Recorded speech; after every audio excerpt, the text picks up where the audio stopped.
We've been married for 3 years. My father-in-law, who was very kind to me, has passed away after being sick for a long time. He died peacefully with his family around him. I think we should invite Mom to come live with us, I said. Yeah, that's a good idea. Her legs and back have been giving her trouble. And since I work from home, I can help her a lot, my spouse agreed. So we decided to ask my mother-in-law to come live with us. My spouse told the family about our plan before the funeral. Why are you saying that? You just asked your mom for her savings of $2 million, didn't you? One family member said. Don't worry, we're going to take care of her and live with her, my spouse reassured. That's right. She wouldn't have to worry as much in her current home. Leave it to us, I added. Some of my sisters-in-law, seeming rushed and insistent, agreed to live with her. It's not about the money. You shouldn't think that way. Mom gets to decide, and I respect her choice. I replied to their accusations. When Liam asked, our mother-in-law bowed her head and said, Thank you. Your child is still small, so I'll stay at my current house, she said, meaning she'd rely on her daughter. I've never heard about any savings, I remarked, surprised by the sudden accusations. The couple acted like we were the bad guys for suggesting we live together without worrying about money. Maybe she's the one who wants to live together. Liam wondered aloud as we drove home. In the car ride back, Mia thought about this. I agree. I get that feeling too. We should check in on your mom when we have time, I suggested. After that, I visited her when I could and tried my best to look after her, hoping it would make Liam feel better. But within a few months, their attitude towards my mother-in-law changed a lot. One day, when I stopped by during a break from work, my sister-in-law was there. She grabbed the cake I brought as a gift and checked it. After she seemed satisfied, she suddenly told me to come inside. Oh, Amber, you're here to visit, my mother-in-law greeted. I got a cake you like. Please have some later. Thank you, I replied. I noticed she was wearing the same clothes as yesterday. If doing laundry is hard for you, I can take it home, wash it and bring it back, I offered. Maybe you're struggling with housework because you're not feeling well physically, I suggested. I'm concerned because only their laundry is usually hung outside, and I'm worried she's losing weight. If she's eating 3 meals a day, this shouldn't be happening. I'm fine, Emma, thank you, my mother-in-law insisted, trying to avoid worry. But, I persisted, you keep coming every day. Sarah, my sister-in-law, interrupted me and looked at her own mother, as if she were something dirty. Sarah, you promised we'd take care of Mom, didn't you? I reminded her. So what? She snapped back. Exactly. At that time, she refused our offer because she said we'd take care of her. But what's really going on with my mother-in-law's situation? I wondered aloud.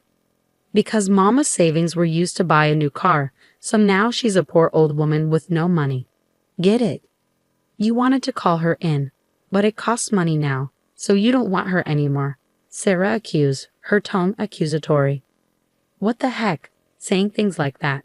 I exclaimed, feeling guilty for not taking my mother-in-law in earlier. She sat behind me, looking uncomfortable. She's your real mother. It's shocking that you can talk about money like this, especially after she spent her hard-earned savings.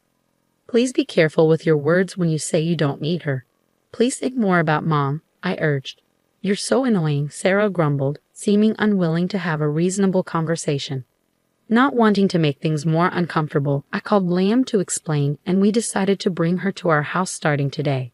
I quickly packed her things, got her into the car, and drove her to our house.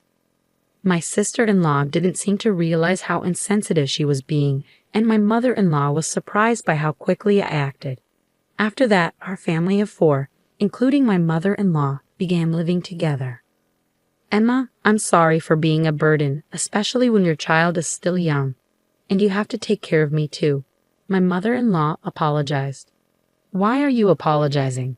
Don't worry about it. We're family, right? I reassured her with a smile. She had always treated me well, like her own child, even though I came from an orphanage. Living with her made me feel happy and refreshed. I'm happy living with you, and it's my first time raising a child. There are many things I don't know, so I want you to teach me, she said, with a half smile. My husband is also happy with how things are going, and most importantly, my mother-in-law seems to be enjoying living with her grandchild. But despite this happiness, our financial situation as a couple wasn't great. We were cutting back on expenses and just getting by each day. Still, I was learning about saving money, and I didn't want to rely too much on it for happiness. But I had a dream. I always wanted to open a cafe, so even when I was a student, I worked part-time at a popular cafe. However, bringing my mother-in-law into our home meant putting my dream on hold. I didn't want to give it up for my family, so I worked hard to save money, continued working from home, took care of my child, and managed daily household tasks. One day, about 6 months after my mother-in-law moved in, she called me in a serious tone. "Eva, please come here," she said. "Yes, what is it?" I asked as I approached. She handed me a thick envelope. "This is for your living expenses. Take it without saying anything." When I checked inside, I saw bundles of $100 bills. I was surprised. Wow, is this money? I've always been good at saving. I have a habit of keeping bundles of bills, she explained calmly. I couldn't believe it as I counted. There were several $1,000s.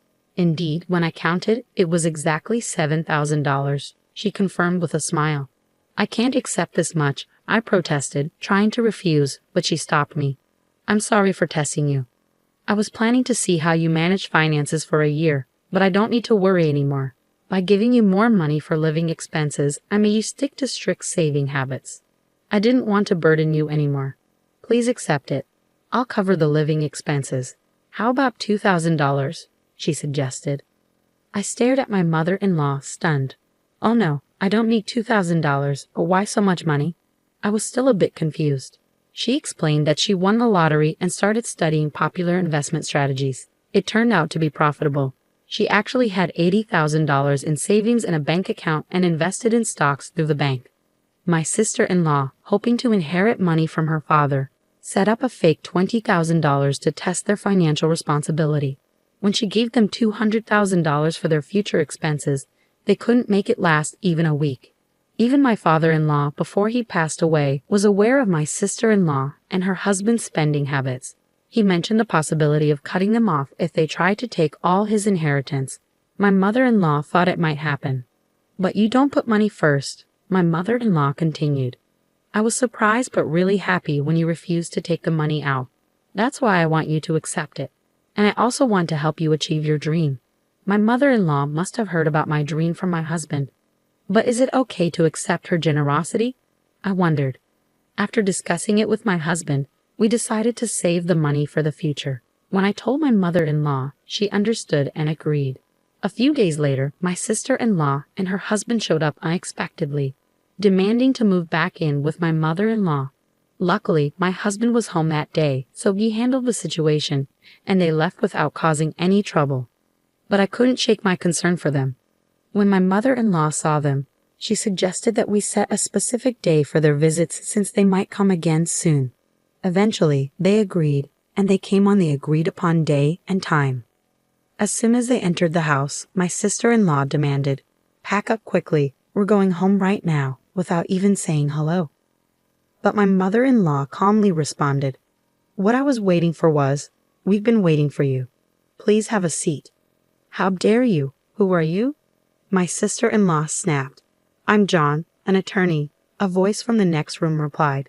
It turned out that my mother-in-law had hired a lawyer. We were in the next room and could imagine my sister-in-law and her husband panicking as we heard the conversation. The lawyer explained their demands.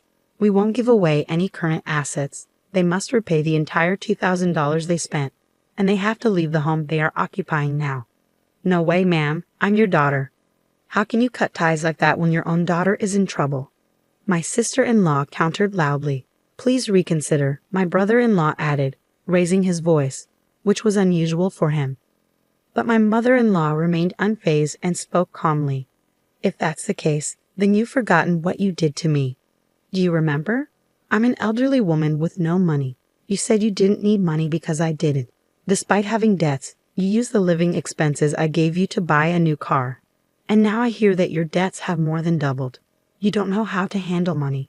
Don't borrow from others. Moving in with me was just an excuse because you couldn't afford rent. It's your own fault. Regarding my husband's inheritance, I'll also ask you to give up your rights. I won't help you in the future. Remember that." Unable to respond, my sister-in-law and her husband left quietly, feeling hopeless after hearing from the lawyer. Despite their daughters' and husband's refusal to leave, They eventually moved out of the family home, and now no one knows where they are. When I asked my mother-in-law if she regretted her decision despite being blood relatives, she replied firmly, "As a mother, sometimes you have to let your child stand on their own." I didn't ask any more questions. As time went on, the savings we had from our monthly living expenses grew. "You can use that money for yourselves," my mother-in-law told us. After discussing it with my husband, we decided to use it for a family trip we had been putting off and as capital to open the cafe we had always dreamed of. With my mother-in-law's support, we took a step toward our dream that we had been hesitant to pursue. Despite facing many challenges leading up to the opening, we managed to overcome them together. As the grand opening approached, my husband quit his job at the wholesale company to help me source materials for the cafe and speed up the preparations. We renovated the family home where my mother-in-law and father-in-law used to live, turning it into the cafe. It was important to my husband to preserve the atmosphere of the building as a place of cherished memories for my in-laws. Although it took time to prepare, the cafe quickly became a beloved spot in the community, offering people a place to relax. I was surprised when my sister-in-law and her husband visited the cafe once, but they seemed much more humble than before. It looked like they had truly changed. "Looks like those two still have some learning to do," my husband remarked with a sigh. Tears of joy filled my mother-in-law's eyes as the family home transformed into a cafe. Preserving the memories she had with my father-in-law, she became more active in her rehabilitation, addressing her previously ailing legs and hips. When she felt confident in her physical condition, she put on the same apron as us and stood behind the counter, looking vibrant and alive. It felt as if my father-in-law, watching from the border of a photo, was smiling down at her.